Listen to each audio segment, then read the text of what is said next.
Hello dear students, स्वागत है आपका प्रेप आइडिया में। मैं लेके हाजिर हूँ डेली के 5 खबर। वो खबर जो नए भी हो सकते हैं, पुराने भी हो सकते हैं, नेशनल, इंटरनेशनल और बिहार से होते हैं, लेकिन वो खबर जो आपके एग्जाम में आने बहुत ही जिनके आने की संभावना होती है, आने वाले होते हैं। ठीक है, उसी तर्ज पे आज का जो हमारा पहला खबर है वो बिहार से ही है, और वो ये है कि जब कोरोना की दूसरी लहर खत्म हुई उसके बाद एक नए बीमारी ने जन्म लिया, उसका नाम था ब्लैक फंगस।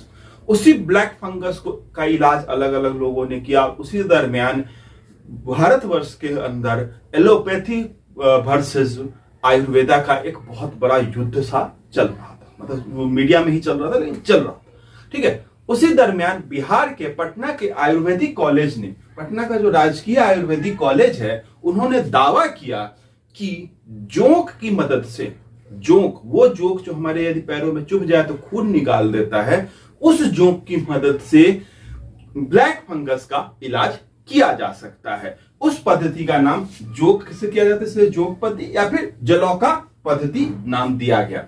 ठीक है, इसमें कहा गया पटना आयुर्वेदिक राजकीय कॉलेज के द्वारा कि विष रहित जोंक का इस्तेमाल किया जा सकता है ब्लैक फंगस के इलाज के लिए। क्यों? क्योंकि जोंक जो है वो शरीर से गंदा खून को चूस कर बाहर निकाल देता है, साथ ही साथ जो मृत कोशिकाएं होती हैं, डेड सेल्स होते हैं, उनको भी वो नष्ट कर देता है। अगर ये सक्सेसफुल हो गया तो बिहार वो पहला राज्य बन जाएगा जहां पे ब्लैक फंगस का इलाज जलौका पद्धति से किया जाएगा। आइए बढ़ते हैं अगली खबर की तरफ। आयुर्वेदिक उपचारों को बढ़ावा देने के लिए और अपने राज्य के लोगों को स्वस्थ रखने के लिए राजस्थान सरकार एक योजना लेके आई है जिसका नाम है घर घर औषधि योजना।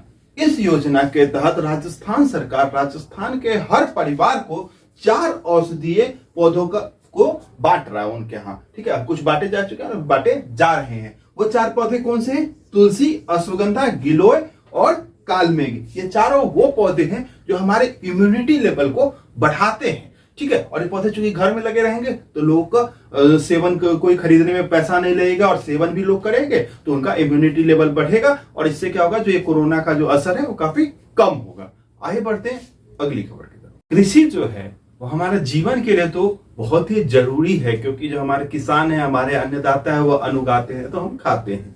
लेकिन कृषि हमेशा से हमारे एग्जाम पॉइंट ऑफ व्यू से इंपॉर्टेंट रहा है। अभी खास करके चूंकि किसान आंदोलन चल रहा है तो इससे जुड़ी, कृषि से जुड़ी हर खबर इंपॉर्टेंट बन जाती है एग्जाम पॉइंट ऑफ व्यू से। उसी कृषि के क्षेत्र में गुजरात सरकार एक योजना लेकर के आई है, तो आइए एक नजर उस योजना पे भी डाल लेते हैं। क्या है वो योजना?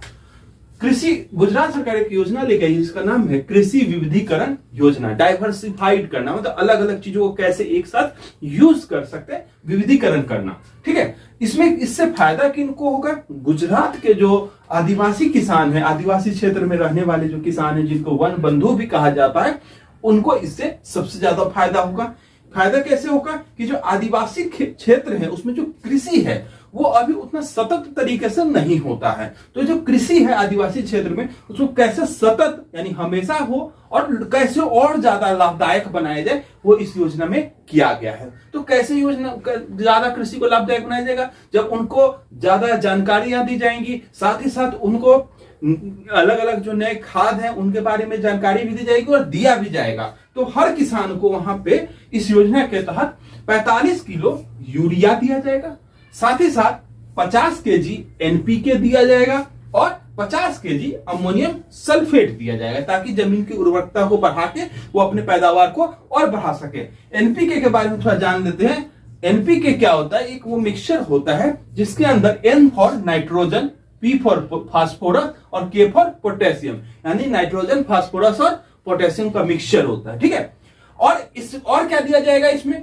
मक्का, बाजरा, टमाटर, करेला, दूधी इत्यादि जो फसल हैं, इनके बीज, उन्नत किस्म के बीज दिए जाएंगे, ताकि वहां पे जो उनकी उर्वरकता, उनका जो पैदावार है और बेहतर हो सके। तो ये कहां की योजना है? गुजरात की योजना है, कृषि विविधीकरण योजना। आइए बढ़ते हैं अगली खबर की तरफ। हमारा जो अगला खबर है वो उद्योग जगत से जुड़ा हुआ है। भारत सरकार पूरे देश में उद्योग को बढ़ावा देने के लिए 5 अलग अलग औद्योगिक गलियारों की प्रस्तावना रखी गई है जिसपे काम चल रहा है। जिनको कि इंडस्ट्रियल औद्योगिक गलियारे, जिसको कि इंडस्ट्रियल कॉरिडोर्स भी कहा जाता है। उन्हीं 5 में से एक औद्योगिक गलियारा है Amritsar Kolkata industrial corridor, AKIC, जो कि अमृतसर से लेकर कोलकाता तक है। ठीक है, ये जो कॉरिडोर है ये बिहार से भी होकर गुजरेगा और बिहार में जो इसका केंद्र है, जिसको हरी झंडी मिल गई है, जहां पे इसका केंद्र बनाने के लिए बिहार में, वो है गया जिले के डोभी नामक जगह के पास में एक छोटा सा जगह है गम्हरिया।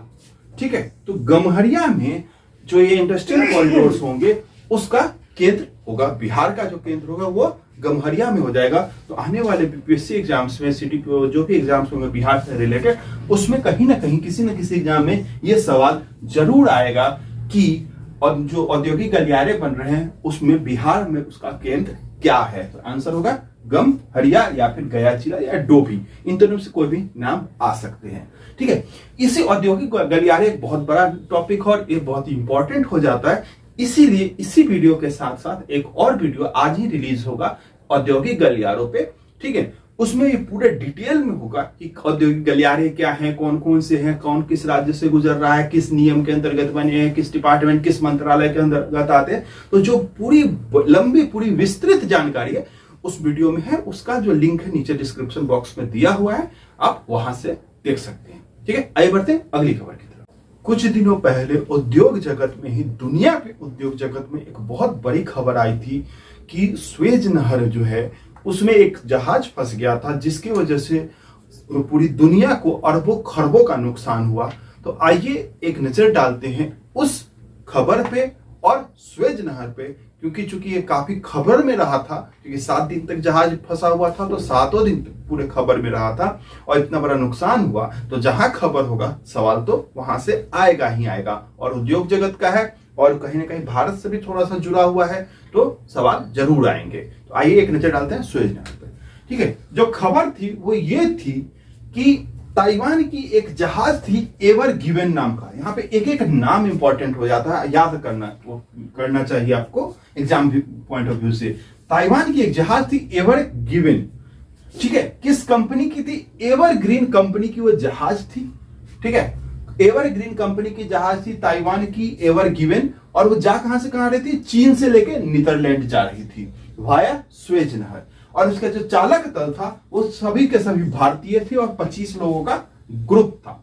ठीक है, और ये जब जा रही थी स्वेज नहर से, तो पोर्ट टॉफिक नामक एक जगह पे ये फंस गई, क्योंकि ये टेढ़ी हो गई। टेढ़ी होने से, नहर है ज्यादा चौड़ी है नहीं उस हिसाब से, और जो जहाज का मतलब जो उससे तो काफी चौड़ा है, बट टेढ़े होने से जहाज की वो फंस गई और 7 दिन तक फंसी रही।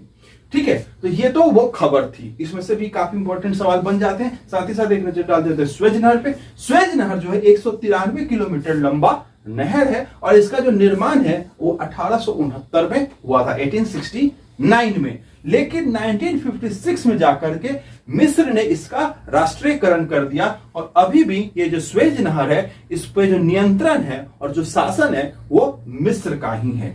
ठीक है, इसकी एक खासियत क्या? स्वेज नहर ये 2 महादेशों को अलग करती है, बांटती है, विभाजित करती है। वो 2 महादेश कौन से? अफ्रीका और एशिया। साथ ही साथ 2 महादेशों को बांटती है और 2 सागरों को जोड़ती है। कौन कौन से सागर है? भूमध्य सागर और लाल सागर, जिसको कि रेड सी भी कहते हैं। ये थी खबरें स्वेज नहर से और ये खबरें जो उस खबर से बनी थी। ठीक है, ये थी आज की वो 5 खबर जो आपके एग्जाम पॉइंट ऑफ व्यू से इंपॉर्टेंट है।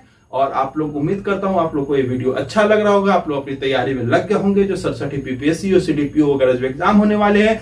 ठीक है, तो हम भी आपके साथ जुड़े हुए हैं, आप भी हमारे साथ जुड़े रहिए। लगातार डेली हम आपके लिए 7 बजे वीडियो लेकर के आते हैं, जानकारी भरी, आप उसको देखते रहिए, जुड़े रहिए। और जो एक और इंडस्ट्रियल कॉरिडोर पे वीडियो नीचे लिंक जिसका दिया हुआ है वो भी जरूर देखिए, वो आपके एग्जाम पॉइंट ऑफ व्यू से बहुत इंपॉर्टेंट है। चाहे आप यूपीएससी से लेकर के क्लर्क तक का एग्जाम दे रहे हो, किसी भी एग्जाम के लिए वो बहुत इंपॉर्टेंट वीडियो। धन्यवाद।